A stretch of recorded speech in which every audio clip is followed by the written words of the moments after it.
હરિધામની ધરતી ઉપર સ્વામીજી અન્ય દેશમાં બિરાજમાન હતા, જૂના નિર્દેશમાં.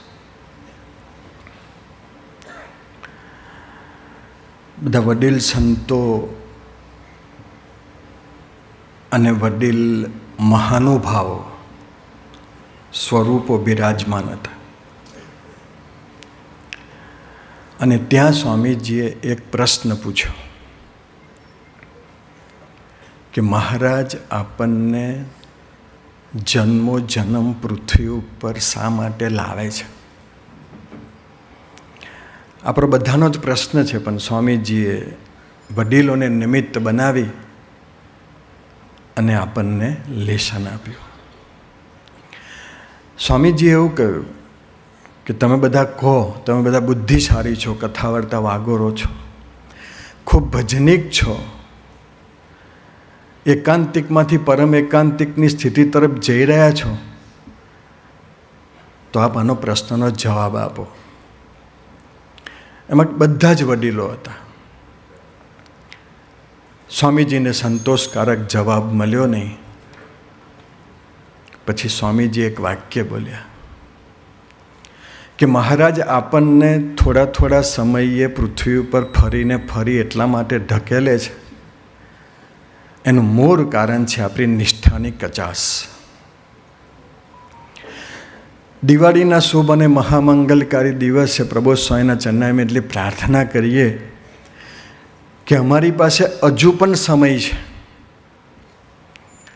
આપ અમારી નિષ્ઠા પાકી કરાવી આપજો. કારણ હરિસ્મૃતિમાં સ્વામીજી બિરાજમાન હતા. સાંજનો 5 વાગ્યાનો સુમાર હતો. સૂર્યના કિરણો સ્વામીજીના ખોરામાં આવતા હતા. કોઠારી સ્વામી અને હું ઊભા હતા અને સ્વામીજીએ કહ્યું મને કે ગુણાતીતાનંદ સ્વામીએ કેટલા જણને બ્રહ્મ વિદ્યા ભણાવી. એટલે હું કોઠારી સ્વામી બાજુ એટલા માટે જોઉં કે એ વડીલ છે, એ બોલતા નથી તો આપણે બોલવું ના જોઈએ. કારણ આવા પુરુષો છે ને આપણું જતન કરે. એક વખત સ્વામીજીની રૂમમાં હું ગયો હતો, કોઠારી સ્વામી સાથે હતા. એક સાધકની 5-6 ભૂલ બતાવી સ્વામીજીએ. સ્વામીજી તો બતાવે, બધાની ભૂલો એને દેખાય. 5-6 ભૂલ બતાવી. પછી સ્વામી કે હું બાથરૂમ જઈને બહાર આવું છું, તમે બે જાઓ. એટલે મારી આગળ કોઠારી સ્વામી ચાલે, હું કોઠારી સ્વામીની પાછળ, પણ મેં પેલું ડોર ખોલેલું. એટલે કોઠારી સ્વામી એક વાક્ય બોલ્યા, જાગતા રહેજો, જાગતા રહેજો. એટલે મને બહુ કંઈ સમજ ના પડી, પણ ફાઇનલી જ્યારે હોલનું બારણું ખોલ્યું ને ત્યારે કોઠારી સ્વામી ફરી બોલ્યા, જાગતા રહેજો. કારણ કે જે સાધકની સ્વામીજીએ ભૂલ બતાવી એ સામે ઊભા હતા. અને સ્વામીજી જેવા આવ્યા ને એવા સ્વામીજીને ભેટી પડે. ઓ માય ડિયર ફ્રેન્ડ, કોઠારી સ્વામી કે હું એટલે કહેતો હતો જાગતા રહેજો. આ સ્વરૂપ અંદર જુદું હોય ને બહાર જુદું હોય. એટલે કહેવાનો મતલબ એનો એવો છે કે એ ભૂલ કદાચ આપણા માટે બતાવતા હોય, મારા માટે બતાવતા હોય, પણ આપણને વ્યક્તિ દેખાય, અને વ્યક્તિ દેખાય એટલે નિષ્ઠા ગઈ. હા, ત્યાં અક્ષર બ્રહ્મ જ દેખાવું જોઈએ. અમારે પેલા અનુજભાઈ છે અહીંયા આગળ જ છે. અનુજભાઈને તો બધા જ ઓળખે છે. એમાં હરિપ્રબોધમવાળા તો બધા જ ઓળખે. એમના જે ફાધર છે જીવુભા, એ પોતે અહીંયા આવેલા. હમણાં જ એમને એટેક આવ્યો હતો. પછી સ્વામી પ્રબોધ સ્વામી પાસે દર્શન કરવા ગયા. એટલે દર્શન કરવા ગયા એટલે પ્રબોધ સ્વામી કે તબિયત કેવી? તો કે સારી તબિયત છે, હાર્ટ એટેક આવ્યો હતો પણ સારું છે. તો કે હવે આપણે બીજું કશું કરવાનું નહીં, હવે ભજન કરવાનું, ભક્તિ કરવાની, મહારાજને રાજી કરવાના. એટલે જીવભાઈ એક વાક્ય બોલ્યા કે પ્રબોધ સ્વામી, મને તો એક સંકલ્પ મારો હજુ બાકી છે કે મારે અનુજને ભગવા કપડામાં જોવો છે. એટલે કે તમે એને સાધુ બનાવો, એ જોઈને પછી હું જઈશ. સારું કહેવાય, નિર્ગુણ સંકલ્પ કહેવાય.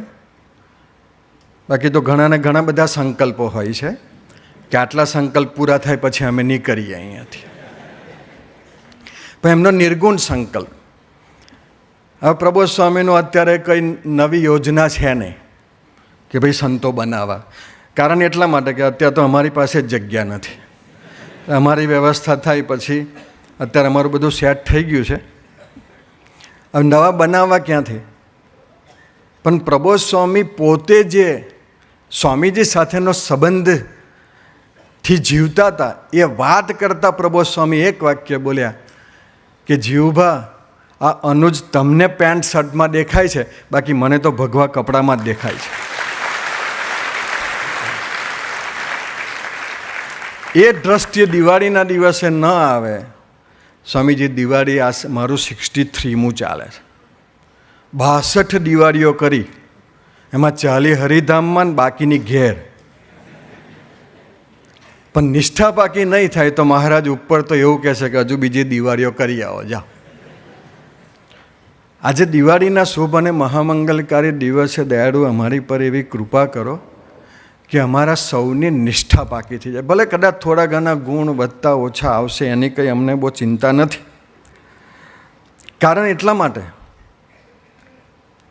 કે નિષ્ઠા વગરની દિવાળી સ્વામી હોળી જેવી જ લાગે, અને નિષ્ઠા સાથેની હોળી એ દિવાળી જેવી લાગે આપણને. આપણા જીવનમાં ઘણી વખત હોળી જેવું વાતાવરણ ભગવાન ઊભા કરતા હોય, પણ પ્રબોધ સ્વામી પાસે એક સેવક, અમે હરિધામમાં હતા ત્યારની વાત કરું છું, પેલો એક પ્રસંગ છૂટી ગયો, તમને યાદ હોય તો કહેજો, પૂરો કરી, બાકી 2-5 મિનિટમાં આપણી સેવા પૂરી કરીએ. આપણે બધા જ એવું માનીએ, હું બી એવું માનું, નટુડા બી એવું માને, જગદીશભાઈ બી એવું માને, પ્રકાશભાઈ બી એવું માને કે અમે નિષ્ઠાવાન. અને એવું માનીએ જ આપણે, માનવું જ જોઈએ. પણ એક સેવકે હરિધામની ધરતી ઉપર પ્રબોધ સ્વામીને એક સામાન્ય એક સેવકનો પ્રશ્ન ઊભો થઈ ગયો. એટલે પ્રબોધ સ્વામી બી ત્યાં હતા, એ સેવક બી સાથે હતો, પેલો મેઇન જે લીડર હતા એ પણ સાથે હતા. પણ લીડર એક વાક્ય બોલ્યા, આપણને તો કશામાં રસ નહીં, આપણી તો હરિપ્રસાદ સ્વામીની નિષ્ઠા. આપણને તો કશામાં રસ નહીં, બસ આપણે તો નિષ્ઠા હરિપ્રસાદ સ્વામીમાં, એમને જ આપણે પકડી રાખ્યા છે. 1-2 વખત તમે સંભળાવો તો બરાબર છે, પણ નિષ્ઠાવાનને તમે 10 વખત સંભળાવો. એને પ્રબોધ સ્વામીને 5-7 વખત કીધું, એટલે પ્રબોધ સ્વામીએ પછી ફૂલટોસ આવ્યો એટલે બેટ લીધું. કેમ કે ફૂલટોસમાં જો પછી ખાલી પ્લે કરવાનો હોય તો ફૂલટોસનો મતલબ નહીં, અને સામેથી રમવાના જ ચાન્સીસ આપતા હોય તો રમી લેવું જોઈએ. એટલે પ્રબોધ સ્વામી એક વાક્ય એને પૂછ્યું કે નિષ્ઠા કોને કહેવાય લોકો? અત્યારે આપણને બધાને પૂછે ને તો બધાના જવાબ જુદા હોય. નટુડાને કહો તો નટુડા નિષ્ઠા પર કલાક બોલે. પ્રબોધ સ્વામી એને પૂછ્યું કે નિષ્ઠા કોને કહેવાય લોકો? પછી તો નિષ્ઠા એટલું જ ખબર હતી, એનો સ્વાધ્યાય તો કરેલો નહીં. અને ત્યારે પ્રબોધ સ્વામીએ જવાબ આપ્યો કે નિષ્ઠા એટલે હરિપ્રસાદ સ્વામીને 24 કલાક આપણી હાથે રાખવા, એનું નામ નિષ્ઠા.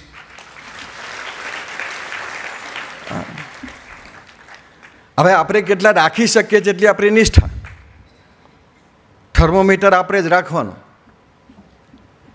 આપણે થર્મોમીટર રાખવાનું, એટલે આપણને ખબર પડે કે મારી નિષ્ઠા કેટલે પહોંચી છે. પણ આપણે ખરેખર એવા નિષ્ઠાવાન થવું છે. આશીર્વાદ પ્રબોધ સ્વામી આપે આપણને.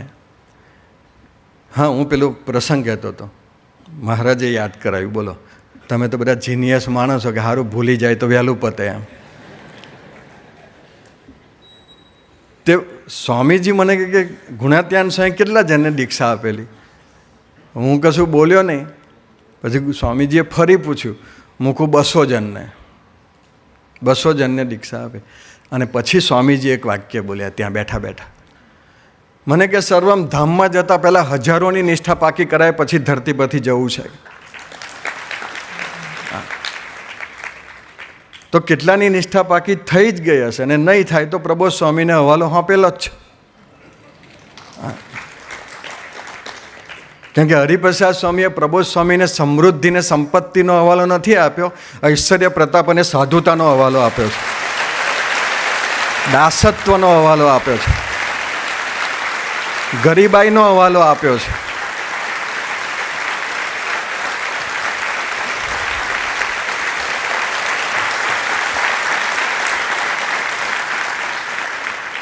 કારણ સંપત્તિ હચવાય સ્વામી, ભગવાનના ગુણો સાચવવા અને ભગવાનને સાચવવા. આ ઇન્ડિયા આટલું બધું 5મી વર્લ્ડની ઇકોનોમીમાં છે, નરેન્દ્રભાઈ કે ત્રીજી કરી દેવી છે. આટલું બધું ડેવલપ કન્ટ્રી હોવા છતાં કોંકણ ઉતરતું નહોતું ઇન્ડિયામાં.